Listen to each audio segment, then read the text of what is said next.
அனைவருக்கும் தர்மா அகாடமியின் அன்பான வணக்கம். இந்த வீடியோவில் நம்ம பார்க்க போகிறது பொது தமிழில் 6ஆம் வகுப்பு 3ஆம் பருவத்தில் இயல் 2 பார்க்க போகிறோம். இதில் மொத்தமாக 6 லெசன் கொடுத்துருக்காங்க. பராபர கன்னி, நீங்கள் நல்லவர், பசிப்பினி போக்கிய பாவை, பாதம், பெயர்ச்சொல், திருக்குறள் அப்படிங்கிற 6 லெசன் கொடுத்துருக்காங்க. மொத்தமாக ஒரு 55 வினாக்கள் பார்க்க போகிறோம். கூடுதல் தகவலும் நான் சொல்கிறேன், அதை நோட் பண்ணி வச்சுக்கோங்க. ஓகேவா? இதுக்கு முன்னாடி நம்ம அப்லோட் பண்ண இயல்களை இன்னும் நீங்கள் பார்க்கல அப்படின்னா டிஸ்கிரிப்ஷனில் லிங்க் கொடுத்துருக்கேன், கிளிக் பண்ணி பார்த்துருங்க. மறக்காமல் இந்த வீடியோவுக்கு ஒரு லைக்கை பண்ணுங்கள். சப்ஸ்கிரைப் பண்ணாதவங்க சப்ஸ்கிரைப் பண்ணிவிட்டு வீடியோ பதிவை பாருங்கள். ஓகேவா? கொஷினை நான் 2 டைம் உங்களுக்காக படிச்சிருவேன். நீங்கள் அதுக்குள்ளே ஆன்சர் பண்ணிடுங்க. நான் சொல்கிற ஆன்சரோட மேட்ச் பண்ணி பார்த்துட்டு எத்தனை கொஷினுக்கு கரெக்டாக ஆன்சர் பண்ணீங்க அப்படிங்கிறத கமெண்ட்ஸில் சொல்லுங்கள். வீடியோ எப்படி இருந்துச்சு அப்படின்னும் ஃபீட்பேக்காக சொல்லுங்கள். ஓகேவா? வீடியோக்குள்ளே போயிடலாம். முதல் லெசன் பராபர கன்னி அப்படிங்கிற லெசனை பார்த்துடலாம். ஸோ இதில் போயம் கொடுத்துருக்கோம் செய்யுள். ஸோ அதுக்குண்டான விளக்கங்களையும் பார்த்துடலாம். ஓகேவா? ஃபஸ்ட்டு பாருங்கள். தம் உயிர் போல் எவ்வுயிரும் தானென்று தண்டருள் கூர் செம்மையருக்கு ஏவல் என்று செய்வேன் பராபரமே அப்படிங்கிறாங்க. அதாவது என்னென்னா, அனைத்து உயிரையும், இந்த உலகத்தில் இருக்க அனைத்து உயிரையும் நம்மளை போலத்தான் அப்படின்னு நினைக்கிற கருணை மிகுந்த சான்றோர் இருப்பாங்கள்ல, பெரியவங்க. ஸோ அவங்களுக்கு தொண்டு செய்யணும் அப்படின்னு சொல்கிறாங்க. அன்பர் பணி செய்ய என்னை ஆளாக்கி விட்டு விட்டால் இன்ப நிலை தானே எய்தும் பராபரமே அப்படின்னா என்ன அர்த்தம்னா, ஸோ நல்லவங்களுக்கு தொண்டு செய்பவராக என்னை ஆக்கிவிட்டால் எனக்கு சந்தோஷம் அப்படிங்கிறது தானாக வந்துடும். அதாவது அந்த நிலைக்கு நான் தானாக போயிடுவோம் அப்படிங்கிறாங்க. எல்லாரும் இன்புற்று இருக்க நினைப்பதுவே அல்லாமல் வேறொன்று அறியேன் பராபரமே. அதாவது எல்லாருமே சந்தோஷமாக தான் வாழணும், அதை தவிர நான் வேறு எதையும் நினைக்க மாட்டேன் அப்படின்னு சொல்கிறாங்க. யார் பாடினாங்க இந்த பாட்டுன்னா தாயுமானவர். ஓகேங்களா? பராபர கண்ணியை யார் பாடினாங்கன்னா தாயுமானவர் அவர்கள். ஓகேவா? ஸோ அடுத்தது பொறுத்துக்க. எப்போதும் போல் வினாக்குள்ளே போயிடலாம். ஆன்சர் பண்ண தயாராகிடுங்க. ஓகேவா? ஃபஸ்ட்டு வினா, பொறுத்துக்க. சொல்லும் பொருளும். தண்டருள் அப்படிங்கிறதோட பொருள் என்ன? தண்டருள் அப்படிங்கிறதோட பொருள் குளிர்ந்த கருணை. குளிர்ந்த கருணை. ஓகேங்களா? குளிர்ந்த கருணை. கூர் அப்படிங்கிறதோட பொருள் என்ன அப்படின்னா மிகுதி. செம்மையருக்கு அப்படிங்கிறதோட பொருள் சான்றோருக்கு. ஏவல் அப்படின்னா தொண்டு. ஏவல் அப்படின்னா தொண்டை குறிக்குது. ஓகேங்களா? இரண்டாவது வினா, அதுவும் சொல்லும் பொருள் தான். பராபரமே அப்படின்னா என்ன அப்படின்னா மேலான பொருளே. பராபரமேனா எனக்கு மேலானவர் அப்படின்னு அர்த்தம். பணி அப்படின்னா தொண்டு அப்படின்னு பொருள். எய்தும் அப்படின்னா கிடைக்கும் அப்படின்னு பொருள். எல்லாரும் அப்படின்னா எல்லா மக்களையும் குறிக்குது. ஓகேங்களா? ஆப்ஷன் ஏ சரியானது இதுக்கு. அடுத்தது அல்லாமல் என்பதன் பொருள் என்ன? அல்லாமல் என்ற சொல்லின் பொருள் என்ன? அல்லாமல் அப்படின்னா அதை தவிர. அல்லாமல் அப்படின்னா அதை தவிர. பராபர கன்னி என்னும் பாடலை எழுதியவர் யார்? பராபர கன்னி என்னும் பாடலை எழுதியவர் யார்? ஆன்சர் தாயுமானவர். டேஷ் ஆண்ட விஜய ரகுநாத சொக்கலிங்கரிடம் தலைமை கணக்கராக பணிபுரிந்தவர் தாயுமானவர். எந்த பகுதியை ஆண்ட விஜய ரகுநாத சொக்கலிங்கரிடம் தலைமை கணக்கராக பணிபுரிந்தவர் தாயுமானவர்? ஆன்சர் திருச்சி. கொஷின் எப்படின்னு கேட்கலாம்.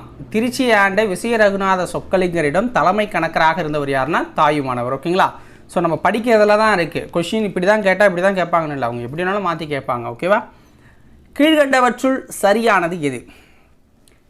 இந்த பராபர கன்னி அப்படிங்கிற பாடல் தாயுமானவர் பாடல்கள் என்னும் நூலிலிருந்து எடுத்தது. ஓகேங்களா? தாயுமானவர் பாடல்கள் அப்படிங்கிற நூல். இந்த நூலை தமிழ் மொழியின் உபநிடதம் என போற்றுவர். தமிழ் மொழியின் உபநிடதம் என போற்றப்படும் நூல் பராபர கன்னி. ஓகேங்களா? நூலில் இருக்குது. ஸோ தாயுமானவர் பாடல்களை தான் அப்படி சொல்லுவாங்க. தமிழ் மொழியின் உபநிடதம் அப்படின்னு தாயுமானவர் பாடல்களை சொல்கிறாங்க. இந்த பாடல்கள் பராபர கன்னி என்னும் தலைப்பில் உள்ளன. இந்த பாடல்கள் பராபர கன்னி என்னும் தலைப்பில் இருக்குது அப்படிங்கிறாங்க. அப்போ அனைத்தும் சரியாக தான் கொடுத்துருக்காங்க. கன்னி என்பது டேஷ் அடிகளில் பாடப்படும் பாடல் வகையாகும். கன்னி என்பது எத்தனை அடிகளில் பாடப்படுற ஒரு பாடல் வகைனா 2 அடிகளில் பாடப்படுற ஒரு பாடல் வகை. அடுத்தது புக் பேக்கு. தம் ப்ளஸ் உயிர் என்பதனை சேர்த்து எழுத கிடைக்கும் சொல் என்ன? தம் ப்ளஸ் உயிர் என்பதனை சேர்த்து எழுத கிடைக்கும் சொல் தம் உயிர். ஓகேங்களா, தம் உயிர். இன்புற்று ப்ளஸ் இருக்க, இன்புற்று ப்ளஸ் இருக்க என்பதனை சேர்த்து எழுத கிடைக்கும் சொல் என்ன? ஆன்சர் இன்புற்றிருக்க, இன்புற்றிருக்க. தானென்று என்னும் சொல்லை பிரித்து எழுத கிடைப்பது என்ன? தானென்று என்னும் சொல்லை பிரித்து எழுத கிடைப்பது தான் ப்ளஸ் என்று, தான் ப்ளஸ் என்று. சோம்பல் என்னும் சொல்லுக்குரிய பொருத்தமான எதிர்ச்சொல் என்ன? சோம்பல் என்னும் சொல்லுக்குரிய பொருத்தமான எதிர்ச்சொல் சுறுசுறுப்பு, சுறுசுறுப்பு அப்படிங்கிறது தான். ஓகேவா? அடுத்தது இரண்டாவது லெசனுக்கு நம்ம போயிடுறோம். நீங்கள் நல்லவர் அப்படிங்கிற லெசன். இதெல்லாம் கொஸ்டின் அதிகமாக இல்லை. சுயம் என்பதன் பொருள் என்ன? சுயம் என்பதன் பொருள் என்ன? தனித்தன்மை. சுயம் என்பதன் பொருள் தனித்தன்மை. உள்ளீடுகள் என்பதன் பொருள் என்ன? உள்ளீடுகள் என்பதன் பொருள் உள்ளே இருப்பவை, உள்ளே இருப்பவை. கலீல் கிப்ரான் எந்த நாட்டை சேர்ந்தவர்? கலீல் கிப்ரான் எந்த நாட்டை சேர்ந்தவர்? ஆன்சர் லெபனான் நாட்டை சேர்ந்தவர். கீழ்கண்டவற்றுள் சரியானது எது? கலீல் கிப்ரான் கவிஞர் மற்றும் புதின ஆசிரியர். இரண்டாவது கூற்று என்ன சொல்லியிருக்காங்கன்னா, கலீல் கிப்ரான் அப்படிங்கிற ஒரு கட்டுரை ஆசிரியர், ஓவியர் என பன்முகை ஆற்றல் கொண்டவர்.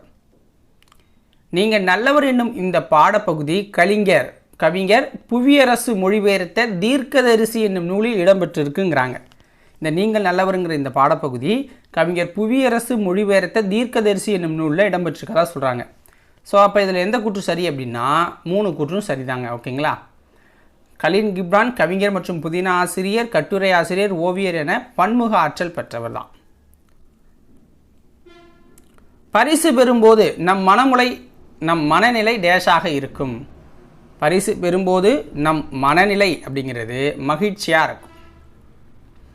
வாழ்வில் உயர கடினமாக டேஷ் வேண்டும். வாழ்வில் உயர கடினமாக உழைக்க வேண்டும், கடினமாக உழைக்க வேண்டும்.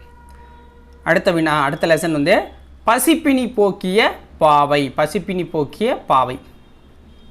தனி ஒருவனுக்கு உணவு இல்லை எனில் இச்சகத்தினை அழித்திடுவோம் என்றவர் யார்? தனி ஒருவனுக்கு உணவு இல்லை எனில் இச்சகத்தினை அழித்திடுவோம் அப்படின்னு சொன்னவர் பாரதியார் அவர்கள். மணிமேகலையை மணிப்பல்லவ தீவுக்கு அழைத்து சென்றது யார்? மணிமேகலையை மணிப்பல்லவ தீவுக்கு அழைத்து சென்றது யார்? மணிமேகலா தெய்வம். மணிப்பல்லவ தீவு மற்றும் அங்குள்ள புத்த பீடிகையையும் காவல் காப்பது யார்? மணிப்பல்லவ தீவு, அந்த தீவில் இருக்கிற புத்த பீடிகையையும் காவல் காப்பது யார்? ஆன்சர் தீவதிலகை அப்படிங்கிற ஒரு காவல் தெய்வம்.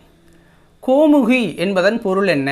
கோமுகி என்பதன் பொருள் பசுவின் முகம். கோனா பசு, முகி அப்படின்னா முகம், பசுவின் முகம். கீழ்கண்டவற்றுள் எது சரியானது? அந்த கோமுகி அப்படின்னு இருக்குல்ல, அங்கே வந்து வைகாசி திங்கள் முழு நிலவு நாளில் பொய்கை நீரின் மேல் ஒரு அரிய பாத்திரம் தோன்றும். அது ஆபுத்திரன் கையில் இருந்த அமுத சுரபி என்னும் பாத்திரம் அப்படிங்கிறாங்க. மணிமேகலை கோவலன் மற்றும் கண்ணகி. ஓகேங்களா? கோவலன் மற்றும் கண்ணகியோட மகள். ஓகேங்களா? அப்படி தான் சொல்லியிருக்காங்க.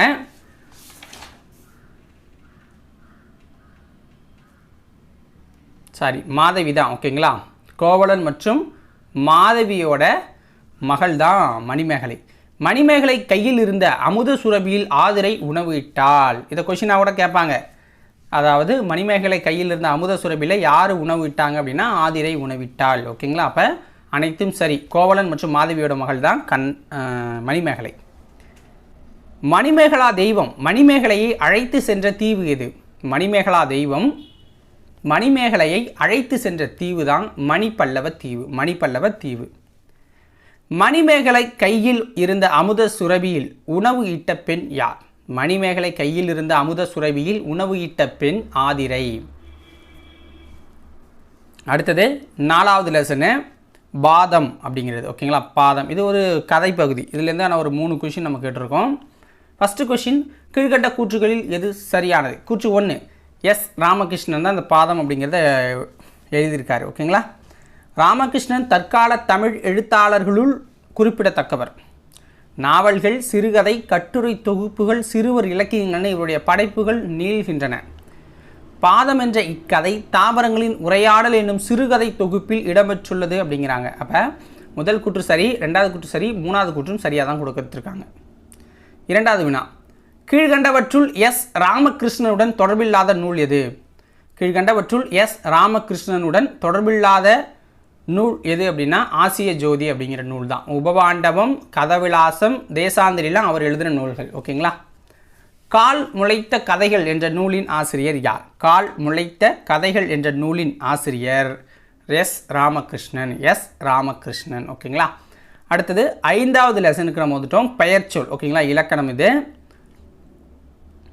ஒன்றன் பெயரை குறிக்கும் சொல் டேஷ் எனப்படும். ஒரு பெயரை குறிக்கிற சொல் பெயர்ச்சொல் அப்படின்னு சொல்லப்படுது. பெயர்ச்சொல். ஓகேங்களா. பெயர்ச்சொல் எத்தனை வகைப்படும்? பெயர்ச்சொல் எத்தனை வகைப்படும் அப்படின்னா 6 வகைப்படும். பெயர்ச்சொல் அப்படிங்கிறது 6 வகைப்படும். பொருட்பெயர், இடப்பெயர், காலப்பெயர், சினைப்பெயர், பண்பு பெயர், தொழிற்பெயர் அப்படின்னு 6 வகையாக பிரிச்சிருக்காங்க. இதில் பொருளை குறிக்கும் பெயர் டேஷ் எனப்படும். பொருளை குறிக்கும் பெயர் என்ன சொல்லப்படும்? பொருட்பெயர் அப்படின்னு சொல்லப்படும். இது உயிருள்ள பொருள்களையும் உயிரற்ற பொருள்களையும் குறிக்கும் அப்படிங்கிறாங்க. ஓகேங்களா. எடுத்துக்காட்டாக என்ன கொடுத்துருக்காங்கன்னா மரம், செடி, மயில், பறவை, புத்தகம், நாற்காலி இது எல்லாமே ஒரு பெயரை குறிக்குது. ஓகேங்களா. பொருளை குறிக்கும் பெயர். ஒரு இடத்தின் பெயரை குறிக்கும் பெயர் டேஷ் எனப்படும். ஒரு இடத்தின் பெயரை குறிக்கும் பெயர் என்னவா சொல்லப்படும்? இடப்பெயர் அப்படின்னு சொல்லப்படும். இடப்பெயர் அப்படின்னு சொல்லப்படும். இதுக்கு எடுத்துக்காட்டு என்ன?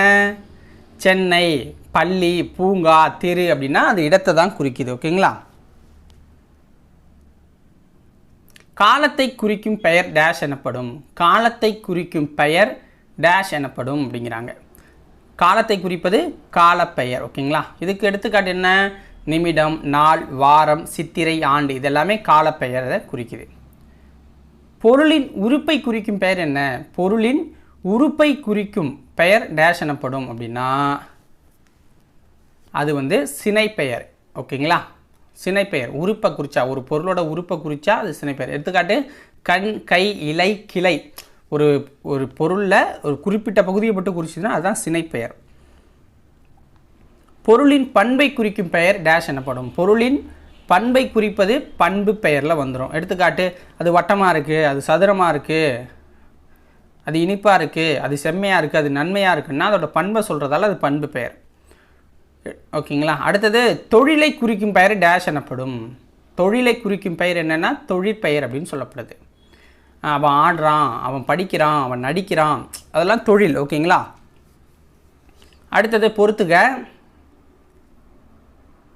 பொருட்பெயர் அப்படின்னா என்ன? கீழே கரெக்டாக பொறுத்துங்க. பொருட்பெயர் அப்படின்னா பறவையை குறிக்குது. இடப்பெயர்னா பள்ளியை குறிக்குது. காலப்பெயர்னா நாளை குறிக்குது. சினைப்பெயர்னா இலையை குறிக்குது. இலை ஒரு மரத்தில் ஒரு பார்ட்டு. ஓகேங்களா. ஆப்ஷன் பி சரியானது. அடுத்ததும் பொறுத்துக. காலப்பெயர் அப்படின்னா என்ன? காலப்பெயர்னா ஆண்டை குறிக்கும். சினைப்பெயர்னா கண், ஏன்னா உடலில் ஒரு பகுதி அது. பண்பு பெயர் சதுரம், அது சதுரமாக இருக்குது அப்படின்னு சொல்லுவோம்ல. தொழிற்பெயர்னா அவன் நடிக்கிறான், நடித்தல். ஓகேங்களா. அப்போ ஆப்ஷன் ஏ சரியானது.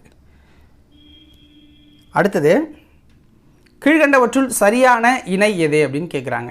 ஃபஸ்ட்டு பாருங்கள். காவியா புத்தகம் படித்தால். இங்கே ஒரு பொருளை எதை குறிக்குதுன்னா புத்தகத்தை குறிக்குது. அப்போ பொருட்பெயர். காவியா பள்ளிக்கு சென்றால் அப்படின்னா பள்ளி அப்படிங்கிறது இடப்பெயர். ஓகேங்களா. காவியா மாலையில் விளையாடினாள். மாலைனா அது ஒரு காலப்பெயர். அப்போ மேற்கண்ட அனைத்தும் சரி. ஓகேங்களா. 12னா சரியான இணையை எடுத்துக்க. காவியா தலை அசைத்தாள். காவியா தலை அசைத்தாள். தலை அப்படிங்கிறது உடலில் ஒரு பாகம். காவியா இனிமையாக பேசுவாள். இனிமை அப்படின்னா அவளுடைய பண்பை குறிக்குது. அப்போ பண்பு பெயர். காவியாவுக்கு நடனம் ஆடுதல் பிடிக்கும். நடனம் அப்படின்னா அது ஒரு தொழில். ஓகேங்களா. அப்போ அனைத்தும் சரியான கூற்றுகள் தான், இணை தான். அடுத்தது இடுகுறி பெயர், காரண பெயர். ஓகேங்களா. பெயர் சொற்களை அவை வழங்கும் அடிப்படையில் டேஷாக வகைப்படுத்தலாம். பெயர் சொற்களை அவை வழங்கும் அடிப்படையில் எத்தனை வகைப்படுத்தலாம்? 2ஆக வகைப்படுத்தலாம். அதில் ஒன்று இடுகுறி பெயர், இன்னொன்று காரண பெயர். ஓகேங்களா. ஸோ இந்த இலக்கணத்தை நான் டீட்டெயிலாக உங்களுக்கு வீடியோவாகவே கொடுத்துட்றேன். ஆல்ரெடி கொடுத்துருக்கேன், திருப்பியும் கொடுக்குறேன். ஓகேவா. அடுத்த வினா, கீழ்கண்டவற்றுள் சரியான கூற்று எது? நம் முன்னோர்கள் சில பொருள்களுக்கு காரணம் கருதாமல் பெயரிட்டு வழங்கினர். இவ்வாறு இட்டு வழங்கிய பெயர்கள் தான் இடுகுறி பெயர் அப்படிம்பாங்க. காரணமே இல்லாமல் சொன்னால் அது இடுகுறி பெயர். ஓகேங்களா? எடுத்துக்காட்டு மண், மரம், காற்று, அதுக்கெல்லாம் ஏன் வச்சாங்கன்னே தெரியாது. ஓகேங்களா? ஆனால் பேர் வச்சுருக்காங்க. ஒரு இடுகுறி பெயர் அத்தன்மையுடைய எல்லா பொருள்களையும் பொதுவாக குறிப்பது இடுகுறி பொது பெயர் அப்படின்னு சொல்கிறாங்க. ஸோ இப்போ எக்ஸாம்பிள் பார்த்தீங்கன்னா மரம், காடு அப்படின்னா அது எல்லாத்தையுமே குறிக்குது. ஓகேங்களா? இடுகுறி சிறப்பு பெயர், அதாவது ஒரு இடுகுறி பெயர் குறிப்பாக ஒரு பொருளை மட்டும் குறிப்பது இடுகுறி சிறப்பு பெயர் அப்படின்னு சொல்கிறாங்க. எடுத்துக்காட்டு பார்த்தீங்கன்னா கருவேலங்காடு, அதாவது மரங்கள் அப்படின்னு சொல்லாமல் அது மாமரம், அது தென்னை மரம்னு சொல்லணும்னா அதுதான் இடுகுறி சிறப்பு பெயர். ஓகேங்களா? காரணமே இல்லாமல் அது மரம், அது காடு, அது தண்ணின்னு சொன்னோம்னா அது வந்து இடுகுறி பெயரில் வந்துடும். அதில் பொது பெயராக இருக்கிறது பார்த்திங்க அப்படின்னா இடுகுறி பொது பெயர்.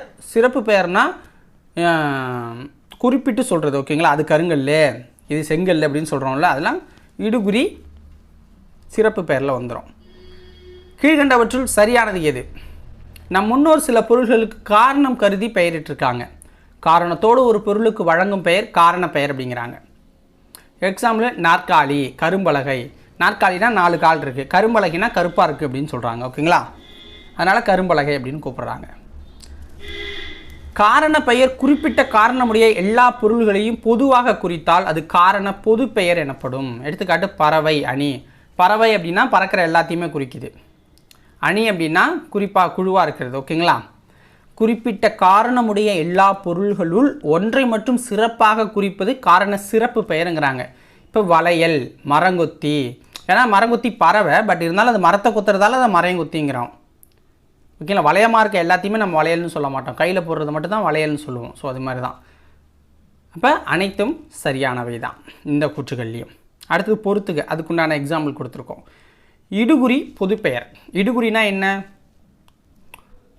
காரணமும் இல்லாமல் சொல்கிறது. அப்போ இதில் என்ன இருக்குது? காடு அப்படிங்கிறது ஒரு பொதுவான பெயர், அது ஏன் வச்சோம்லாம் தெரியாது. இடுகுறி சிறப்பு பெயர்னா என்ன? கருவேலங்காடு, அது கருவக்காடுன்னு சொல்லுவோம்.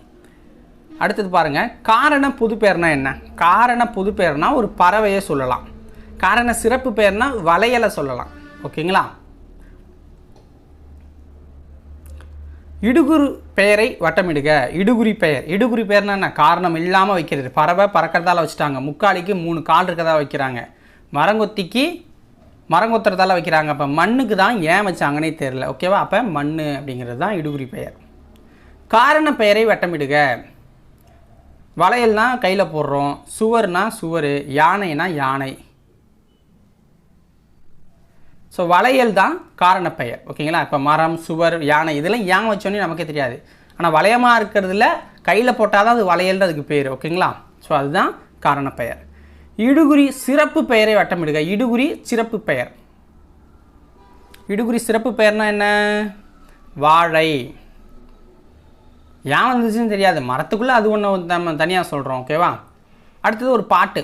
அன்பினில் இன்பம் காண்போம், அறத்தினில் நேர்மை காண்போம், துன்புறும் உயிர்கள் கண்டால் துரிசரு கனிவு காண்போம், வான்புகழ் கொடையிற் காண்போம், வலிமை போரில் காண்போம், தன் பிறப்புரிமையாக தமிழ்மொழி போற்ற காண்போம். இந்த பாடலை பாடியவர் யார் அப்படின்னா ஆ முத்தரையனார். இதை எழுதினவரும் அவர் தான். ஆ முத்தரையனார் அப்படிங்கிறவர் எழுதியிருக்காரு. ஓகேங்களா?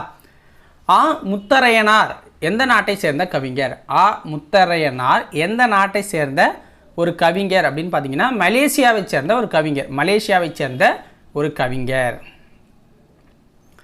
பின்வரும் தொடர்களில் அடிகோடிட்ட சொற்களை பாருக அப்படின்னு கொடுத்துட்டாங்க. எவ்வகை பெயர்கள் அப்படின்னு எழுதணும். ஓகேங்களா? இதெல்லாம் ஆன்சர்லாம் கிடையாது, நான் டேரெக்டாக வாசிச்சுட்டு போயிடுவோம். ஓகே?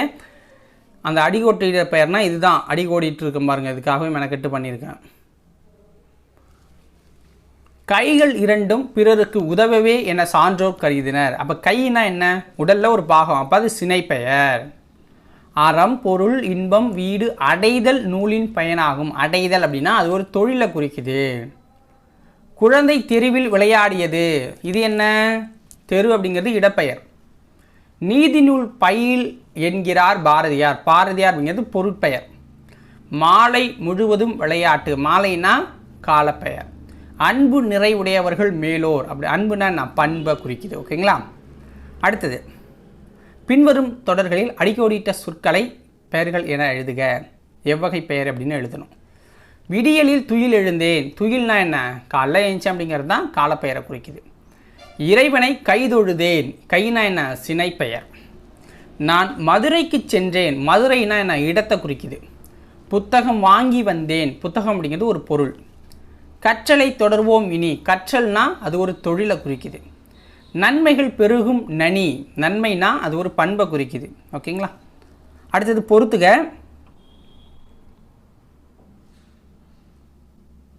அறக்கட்டளை அப்படின்னா ட்ரஸ்ட். அறக்கட்டளை அப்படின்னா ட்ரஸ்ட்.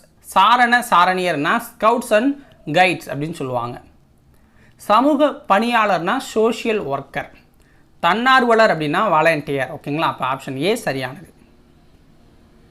இளம் செஞ்சிலுவை சங்கம் என்பதன் ஆங்கில சொல் என்ன? இளம் செஞ்சிலுவை சங்கம் என்பதன் ஆங்கில சொல் junior red cross. Junior red cross அப்படிங்கிறது தான். அடுத்தது திருக்குறள் கொடுத்துருக்கோம். சில பேர் இந்த திருக்குறளை தான் கட்டாயி போயிடுறீங்க. திருக்குறளை பாருங்கள். இதுலேருந்து கொஸ்டின் கண்டிப்பாக யூனிட் 8லேயே கேட்குறாங்க அப்படின்னா எல்லாத்துலேயுமே வரும். ஓகேங்களா? அதனால் கண்டிப்பாக திருக்குறள்லேருந்து ஒரு 3-4 கொஸ்டின் கேட்டுக்கிட்டே இருக்காங்க. ஸோ அதனால் மறக்காமல் எல்லாருமே பாருங்கள். ஓகேங்களா? ஸோ அரண் வலியுறுத்தல் அப்படிங்கிற அதிகாரம். மனத்துக்கண் மாசிலன் ஆதல் அனைத்தரன் ஆகுல நீரப்புற அப்படின்னு சொல்கிறாங்க. அதாவது உள்ளத்தில் குற்றமில்லாமல் இருப்பதே சிறந்த அறம், மற்றவையெல்லாம் வெறும் ஆரவாரமே அப்படிங்கிறாங்க. அழுக்காறு அவ்வா வெகுளி இன்னா சொல் நான்கும் இழுக்கா இயன்றது அறம். பொறாமை, பேராசை, சினம், கடுஞ்சொல் பேசுதல் ஆகிய 4ம் இல்லாமல் வாழ்வதே அறம் அப்படிங்கிறாங்க. ஈகை அப்படிங்கிறதுல வரியாருக்கு ஒன்று ஈவதே ஈகை மற்றியெல்லாம் குறி எய்திருப்பை நீரது உடைத்து. இல்லாதவருக்கு தருவதை ஈகை அப்படிங்கிறாங்க. மற்றவையெல்லாம் பயனை எதிர்பார்த்து செய்பவை அப்படிங்கிறாங்க. அடுத்த குறள். ஈத்துவக்கும் இன்பம் அறியார்க்குள் தாமுடைமை வைத்திழக்கும் வன்கணவர் அப்படிங்கிறாங்க. வன்கணவர் அப்படின்னா இல்லாதவருக்கு தருவதால் உண்டாகும் இன்பத்தை அறியாதவர்கள் பொருளை சேர்த்து வைத்த பின் அதனை இழந்து விடுவார்கள் அப்படின்னு சொல்கிறாங்க. இன்னா செய்யாமை அப்படிங்கிறதுல இன்னா செய்தாரை ஒருத்தல் அவர் நாண நன்னயம் செய்துவிடல். நமக்கு ஒருத்தர் துன்பம் செஞ்சிருந்தாலும் அவர் நாணும்படி அவருக்கு நன்மை செய்வது தான் அவரை தண்டிக்கும் ஒரு வழி அப்படிங்கிறாங்க. அவர் வெக்கப்படணும் நம்ம செய்கிற உதவி பார்த்துட்டு. அறிவினான் ஆகுவது உண்டோ பிரிதின் நோய் தன்னோய் போல் போற்றா கடை. அதாவது பிற உயிரின் துன்பத்தை தமது துன்பம் போல் கருதாவிட்டால் தாம் பெற்றுள்ள அறிவால் எந்த பயனுமே இல்லை அப்படிங்கிறாங்க. அடுத்த குறள். எனைத்தானும் எஞ்சான்றும் யாருக்கும் மனத்தானம் மானா செய்யாமை தலை அப்படிங்கிறாங்க. நம் உள்ளம் ஏற்றுக்கொள்ளாத எந்த செயலையும் எக்காலத்திலையும் யாருக்கும் சிறிதளவு கூட செய்யக்கூடாது அப்படின்னு சொல்கிறாங்க. அடுத்தது கொல்லாமை. பகுத்துண்டு பல்லுயிர் ஓம்புதல் நூலோர் தொகுத்தவற்றுள் எல்லாம் தலை. அதாவது தம்மிடம் இருப்பவற்றை பிற உயிர்களுக்கு பகிர்ந்து கொடுத்து காப்பாற்ற வேண்டும். அதுவே அறநூல்களில் கூறப்படும் அறங்களில் சிறந்ததாக இருக்கு. அடுத்தது பெரியாரை பழையாமை. ஆற்றுவார் ஆற்றல் இகழாமை போற்றுவார் போற்றலுள் எல்லாம் தலை. அதாவது ஆற்றல் உடையவர்களை இகழக்கூடாது, அதுவே தம்மை தீங்கிலிருந்து காத்து கொள்ளும் வழிகளுள் சிறந்த வழி அப்படிங்கிறாங்க. எரியால் சுடப்படினும் உய்வுண்டாம் உய்யார் பெரியாருக்கு பிழைத்தொழுகுவார் அப்படிங்கிறாங்க. அதாவது தீயினால் சுடப்பட்டவர் கூட பிழைத்து கொள்ள முடியும், ஆனால் பெரியவர்களுக்கு தீங்கு செய்தவர் தப்பவே முடியாது அப்படிங்கிறாங்க. ஓகேவா? அடுத்த வினாக்களுக்குள்ளே போயிடலாம். ஏழைகளுக்கு உதவி செய்வதே டேஷ் ஆகும். ஏழைகளுக்கு உதவி செய்வது தான் ஈகை அப்படிங்கிறத பொருள். பிற உயிர்களின் டேஷ் கண்டு வருந்துவதே அறிவின் பயன். பிற உயிர்களின் துன்பத்தை கண்டு வருந்துவதே அறிவின் பயன் அப்படிங்கிறாங்க. அப்போ தான் அவங்களுக்கு ஹெல்ப் பண்ணணும். உள்ளத்தில் டேஷ் இல்லாமல் இருப்பதே சிறந்த அறம். உள்ளத்தில் என்ன இல்லாமல் இருக்கிறது சிறந்த அறம் அப்படின்னா குற்றம் இல்லாமல் இருப்பதே சிறந்த அறத்தில் ஒன்று. இடம் மாறியுள்ள சீர்களை முறைப்படுத்தி எழுதுக. வரியாருக்கு ஒன்று ஈகை மற்ற ஈவதே எல்லாம் குறி எதிர்ப்பை உடைத்து நீரது அப்படின்னு கொடுத்துருக்காங்க. தப்பா அதை சரியாக சீர்படுத்தணும்னா வரியார்க்கென்று ஈவதே ஈகை மற்ற எல்லாம் குறி எதிர்ப்பை நீரது உடைத்து அப்படிங்கிறாங்க. அடுத்தது எனைத்தானும் யாருக்கும் எஞ்சான்றும் மனத்தானம் மானா செய்தலை யாமை அப்படிங்கிறாங்க.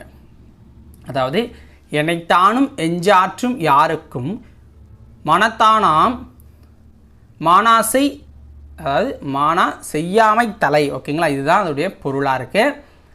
சரியான சீராக இருக்குது. இதோட இந்த இயல் 2 முடிஞ்சிருச்சு. நாளைக்கு 6ஆம் வகுப்பு இயல் 3rd டேர்மில் இயல் 3 பார்ப்போம். அதோட 6th ஸ்டாண்டர்ட் கம்ப்ளீட்டாக முடிச்சிட்டோம். அடுத்தது 7th ஸ்டாண்டர்டுக்குள்ளே போய்டுவோம். அதே